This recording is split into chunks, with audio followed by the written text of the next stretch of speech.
So today we are starting a new book. Now this is called the Nārada Bhakti Sutra. I think most of us in India know who Narada is. I think we have been seeing him right from our childhood days, always carrying a veena, dressed like a sage, an ascetic rather, and roaming the entire Brahmand. He carries the veena and he has a very peculiar headgear. And the words that he keeps on saying all the time is Narayana, Narayana. I think we have had a lot of parodies created out of him, but he's one of the most profound figures in the ancient Indian pantheon, because he is the one person who can be called as the highest epitome of devotion. The book that we are doing over here today is Nārada Bhakti Sutra. Now first let me introduce you Narada.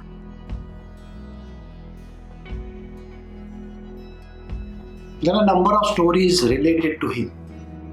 The first one is concerned with his being the mind-born son of Brahma. Now you know Brahma is the Trinity. Brahma is the creator, Vishnu is the preserver, and third one is Shiva, who is the destroyer. So Narada is the son of Brahma. This is what everybody knows. And he is a great devotee of Vishnu, Mahavishnu, Krishna, whatever. Now in this, it is said that Narada took number of births on earth, and in every birth of his he was attracted towards certain thing.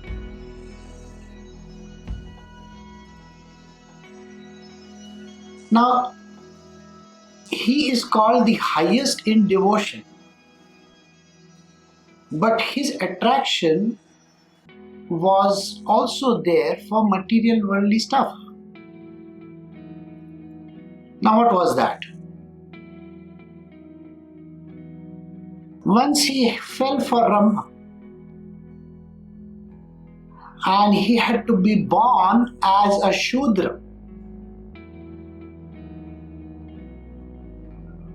on earth to a very poor parent. Then he was born again to number of sages. And he has been taking birth so often. You remember that he carries one instrument with him, musical instrument with him, which is called the veena. So, whereas veena is concerned, he was attracted towards music as well.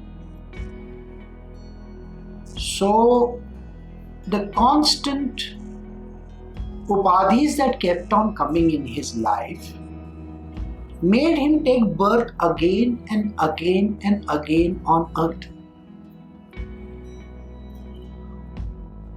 During one of his sojourns, he had promised Vishnu that I am going to write 1 crore verses on you.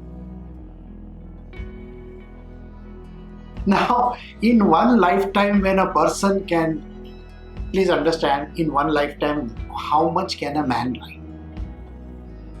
Today we have computers, but during the time of Narada, I doubt if there were any computers.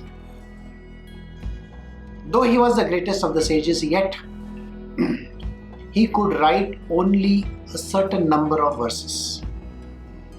And it is said that he had to keep on coming again and again and again in various forms He had to take up this human form so that he can complete that task. Do you think that task is over yet? I don't think so. It will keep on happening and he will have to keep on coming. So Narada's love for the divine is so intense that we have to ensure today that our love is also equal like that. So without much ado now, I will start with the Nārada Bhakti Sutra. We are doing chapter 1, the first sutra. By the way, these sutras are just one line. They are not in one chapter itself. You may find a few lines, that's it. But each line is in depth. There is a lot of meaning in them and we are going to decipher the meaning of those sutras. The first one says, now, therefore, the doctrine of devotion we shall expound. Narada is saying, I am going to tell you what exactly is this doctrine of devotion. Before I introduce you devotion, let me tell you there are many paths of reaching the divine. The one of the paths that are mentioned is the Sankhya Yoga. In the Bhagavad Gita it is mentioned. The second one is called Karma Yoga. Third one sometimes is referred to as the Raj Yoga. And the fourth one is called the Bhakti Marga. In most of the cases, Sri Krishna says very clearly that the easiest and the simplest path for anybody to reach me is the path of devotion.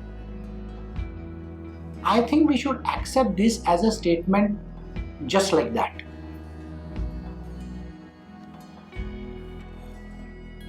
Because Sri Krishna is saying these words, so it is very, very important that we accept it. But then is the path of devotion so simple and easy as it looks? You see, Sankhya Yoga requires you to study so hard, follow a particular path, do your sadhana, keep plodding consistently, never lose the footing, so on and so forth. Karma Yoga, second part, is equally very tough. Why is it tough? Because for everything we want payment. Everything that I do, I want to be paid back in something or the other.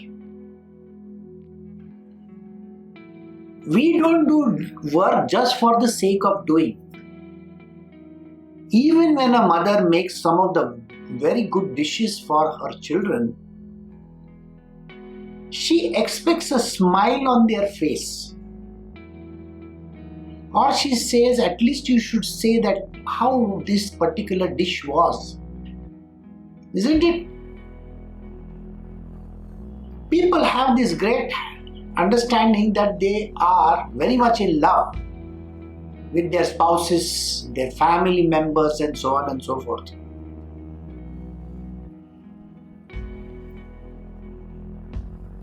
Do you think there is no expectation there?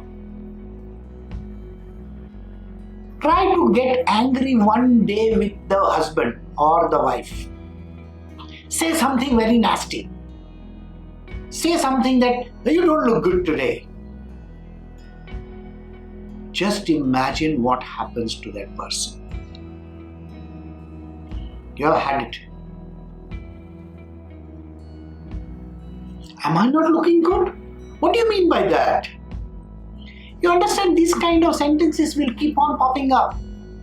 And the person will say, I don't want to talk to you. Go and find somebody for yourself. Wow. Just because the person said that, oh, you don't look good today, or if the husband says to the wife, my mother used to cook better than this. Why don't you stay with your mother? Why do you want me? These are called expectations. On the path of spiritual, there should be no expectations whatsoever. If you think that there is a fruit called realization somewhere up there, and you want to go climbing to that fruit, you are going to be thoroughly disillusioned. Because if you are doing your sadhana with the intent of reaching realization, it is not unconditional. You put conditions in it saying that I want to reach this destination or this particular goal. And when you do that, it is with expectation. You want rewards and you want payments.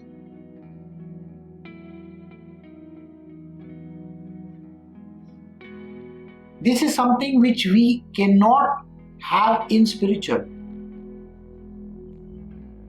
Take the case of Buddha or Jesus Christ or Krishna or Ram or any of the great people that we know about.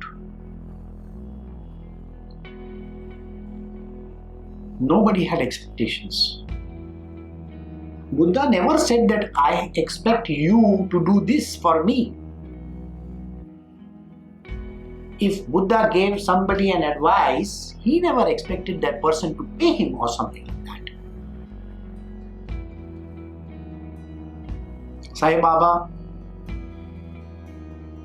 he never said that I want this or I want that. Yeah, in his case he would say, give me 20 rupees.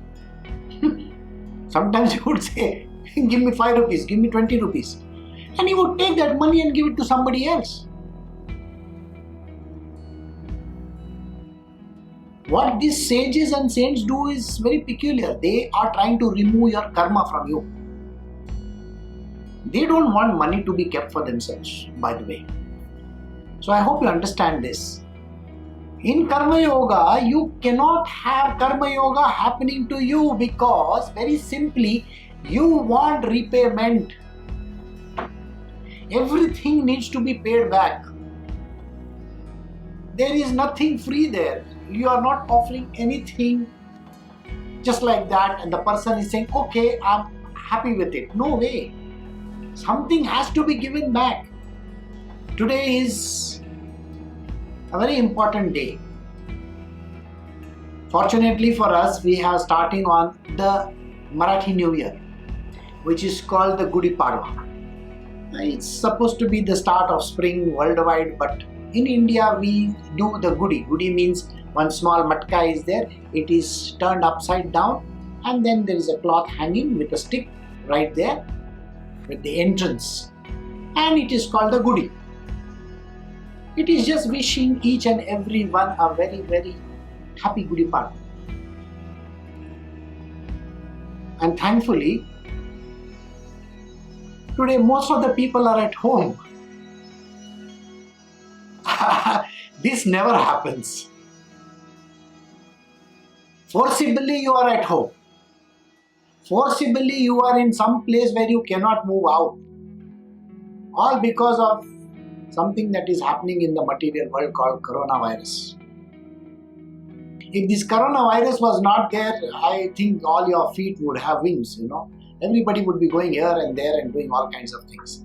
But today, you are at home or you are in a place where you cannot move out and you are forced to be there. And it is in India, it is going to be for 21 days. It's literally like a punishment to most of them. But this is a time for retrospection also. What exactly are you doing with your life? Isn't it? So we are very fortunate that we are doing this very wonderful text called the Nārada Bhakti Sutra. And Narada says that we are going to expound on this. I have given you the various other paths. Some people say that there are some other paths. If you go to the essential text called the Bhagavad Gita, which I think is the sum total of all the Vedas and the Shastras, it is a very compact version of it. Krishna is not talking too much about any other path besides these first two that I mentioned. He doesn't say that you can reach some destination by means of some other yoga. The breathing exercise is a normal thing. You do your breathing in a very regular manner. Are you not breathing just now? Yes. Meditation? Yes, of course. Meditation is trying to connect with your own self. This is what everybody understands. But if there is some other path which other people are dishing out, I really don't think they are mentioned in it. Especially in the Bhagavad Gita, neither are they mentioned in any other scriptures which are profound, like the Bible for the Christians. I don't think it is mentioned anywhere that you can do any other path. But one path which is mentioned everywhere, believe me, this path is mentioned absolutely in every scripture. In the Bhagavad Gita it is mentioned, in all our scriptures it is mentioned. In the Bible, it is mentioned as the only path. In the Quran it is mentioned as the only path. In the Zend-Avesta it is mentioned as the only path. You can go to any of the scriptures. You go to the Guru Granth Sahib also. The path which is mentioned is called the path of devotion. I don't think anywhere it is mentioned that you can do some kind of a yoga or some kind of an activity and reach some destination. If it was there, then I think the Bible would carry it. Don't you think so? There are a billion people following it. There are a billion people following the Quran. You think it would not have been mentioned over there? But they are very clear in mentioning the path of devotion. And today we are going to give an exposition on the path called devotion only.